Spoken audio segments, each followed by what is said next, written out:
I was not always this strong guy you see. I went through a lot of hard times in my life to get here today. All I wanted to be was an uncommon man. In my whole life, I was not that.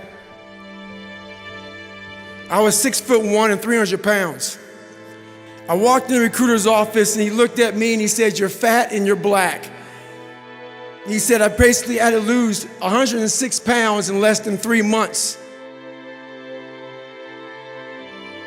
I came back 3 months later, 106 pounds lighter. Thank you. You have to wake up and you have to give yourself belief. It's about gaining control of your mind, putting things back in the proper perspective, and then saying, I really do want to be here. With every obstacle, I look at it as friction now. Without friction, there is no growth. You have to have friction in your life to grow. So I start looking at all these different things versus the woe is me mentality. Like, oh my God, look at my life. My life's so f***ed up. I come from this up family. I'm being beaten. I'm being abused mentally, physically. I start looking at it as the perfect trial ground. So I had to flip it upside down and say, okay, I'm suffering tremendously, mentally. Use this to your advantage versus your disadvantage. So that's what I did. Versus looking at it as like, oh my God, woe is me, I'm never gonna get out of here. I looked at it as, okay, hang on a second. If I can overcome this, if I can find some power in this, some way to get through this, that right there will be the fuel for the rest of my life. And so I found great strength in suffering. It showed me even more of what we have as humans, if we're willing to go there and we're willing to push that extra step. A lot of people, man, how do you do what you do? At the end of the day, I ask myself one question: can I take one more step? And usually the answer is yes. So if you can answer that question and not take another step, that is real failure. That is real quitting.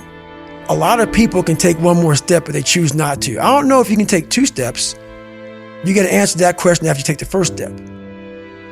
But I can always take one more step, so if I choose not to, that's on me. And I got to live with that. There's a lot of people in graves who have lived 100 years and have never started their real journey.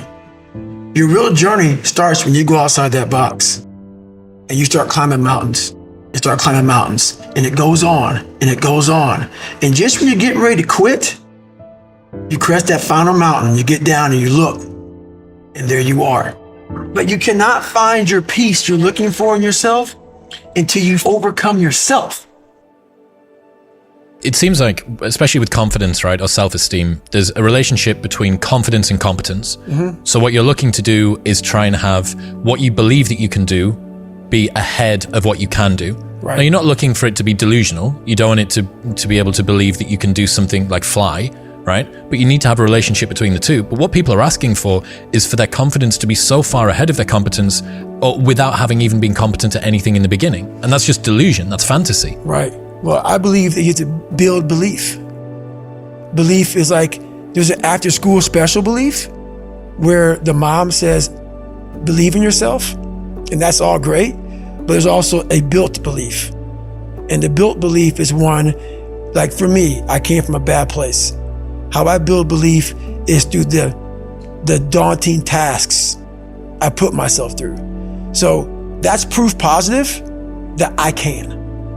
So it correlates. And that's how this piece of shit kid that I once thought I was built belief by saying, I was in 3 Hell Weeks. I went to Ranger School.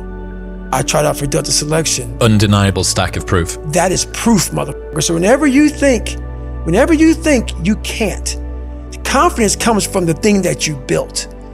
You must build belief. You must build confidence. It can't be like, hey, I'm gonna go knock that shit out. You gotta look over here and say, I can knock that shit out. Because a lot of people will say, when you wake up in the morning, pound your chest, and look at yourself in the mirror and do all this bullshit. I hope it works. What works for me is that everyday resume. The things I know I've accomplished, the things I know I've done, real hard work, the real calluses on my mind, the real calluses on my hands. That's it. You don't need to pound your chest in the mirror anymore if you have that. It's belief, and it's built on what you put in to yourself. I came from a small town in Indiana where there was a handful of black families. And a lot of people in that town, when you come from a town of 8,000 people, it's like we had a local plant, Great Dane. You're like, you know what? I want to work at Great Dane and get a house next to my mom. That's what you know. So many of us come from these small places in our mind that we're not willing to think outside only what we've seen. Our mind works in such a small compartment. And one thing I was able to do was to dream. But I was able to dream outside those fucking four walls of that small town. Until you're able to really put yourself into that dream, but don't make dreams your master, that's where you truly become what you're destined to become. A lot of people sit back and they dream about being a sports figure, or dream about being a SEAL, or dream about being an astronaut, and all it is a motherfucking dream. They don't put the work behind the dream. When you become the master of your fucking dream is when you say, I want to go be a Navy SEAL, and you say, okay, I'm gonna lose 106 pounds in less than 3 months. The dream was the one thing I thought about, and the dream was now gone. The dream goes away, and the fucking laundry list of fucking details and tasks come up. That's when you become the master of your dream. Ryan Holiday says, talking about the thing and doing the thing vie for the same resources, allocate yours appropriately. That's it. That's it. That's the way it works as well. That's the way that the brain works. You can actually get these kicks of dopamine by telling your friends about, I'm going to be a Navy SEAL, I'm going to start my training next week, it's going to be great, I'm going to feel like this. Feels good. It feels good to talk about that shit, man. It actually makes you feel good, makes you feel proud, all that shit. But guess what happens? That alarm clock goes off at 4 a.m. to train. I don't want to be a SEAL today. Or I don't want to be whatever today. I'll start tomorrow. And that's the usual pattern of people's lives. That's why I talk about clearing out the mind. Until you really want to do something, you're always going to be a talker. You're always going to run your mouth. So if you wake up in the morning and you don't want to do something, you don't care enough about yourself. And that's what you need to really research is, man, why am I not doing this for myself? That is the number one purpose in life, is to better oneself. So that's the only purpose I fucking need. So the reason I get up every day, even though there's no race or there's no school, or there's nothing in front of me, is because I have pride in myself. But where do you go to? You wake up on a morning, it's cold, it's wet, it's dark, you've got no cartilage in your knee, you've got shitty shorts, whatever it is that's the issue today. Keep talking. You've got these problems, right? I need you to keep talking about what you were just saying. It's warm on the couch. That's Your it. missus says stay in bed. That's it. It's comfy, That's it's it. cozy. That's You've got it. work later on. You had an argument last night. You're slightly it. hungover. Because I know every motherfucker ain't gonna do what I'm gonna do. So this is how you level up. That's how you level up. I know there's a whole bunch of people with that right there. That fires me up. That makes me fucking happy, what you just said. That brings joy to my life right there. Why? Because I know there's so many people that have the ability and just refuse to get off that couch. Refuse to study a few more hours. Refuse to go deeper, to go further. And that's where I gain the advantage. It's so easy to be great nowadays, my friend, because most people are weak. Most people don't want to go to that extra mile. Most people don't want to find that extra because it sucks. It's miserable. It's lonely. A lot of people wonder, how did you become this? How did you become so vulnerable? How are you doing a podcast now when you were this kid? You overcame things. You fought them. And now this is what happens. This is on the other side of overcoming.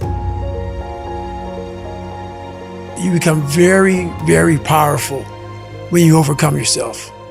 All those things you once cowered from, you were afraid of, when you face them eye to eye every day, you now become exactly who you are. You've faced your demons. You were able to hear all your past traumas. When you go to war with yourself, you find a lot of peace because you know exactly who you are And that is where the peace is really found for me. Talk to me about what it takes to be on one side of a door in Iraq or anywhere, knowing on the other side of the door, people who are not afraid of you, they're ready for you to come in, and they have guns, and you still have to breach that door. That's a great question.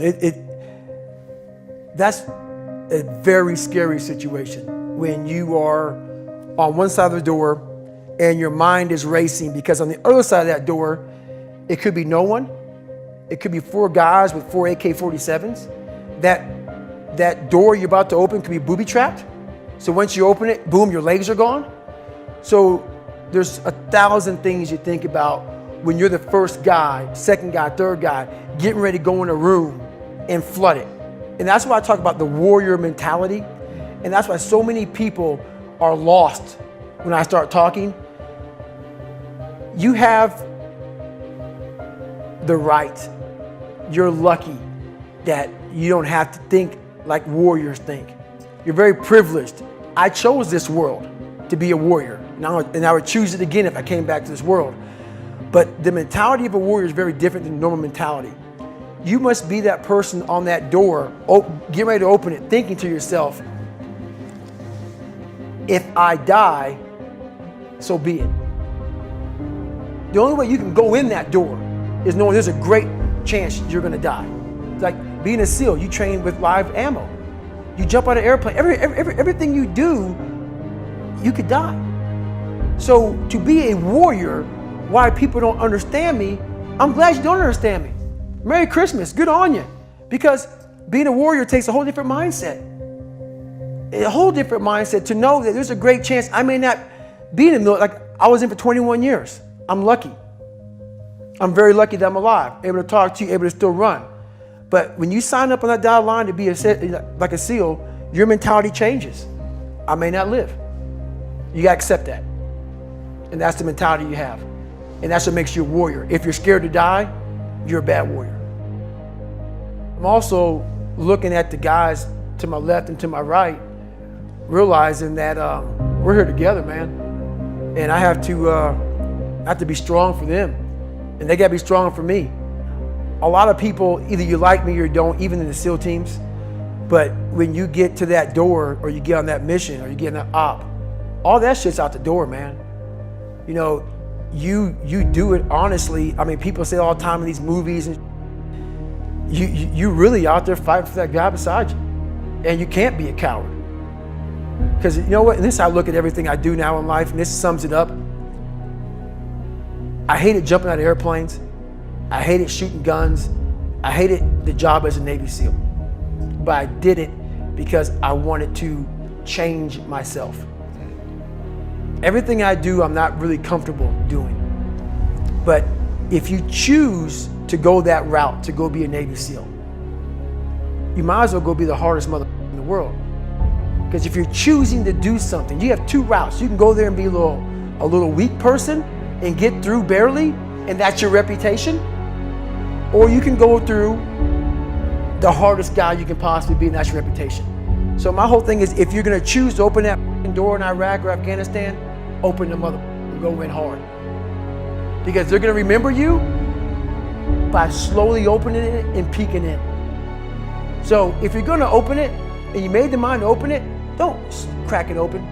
Open the door, go in. That's with life. If you're choosing to do something, attack it. Because they're gonna remember you as not attacking it. So I want to be remembered. You can hate me, but there's one thing you can't say about me. I didn't attack it. So that's the mentality to have. If you're gonna do something, you might as well attack it, because you can do it anyway. Right. Who on this earth would still be going right now? You are. You are.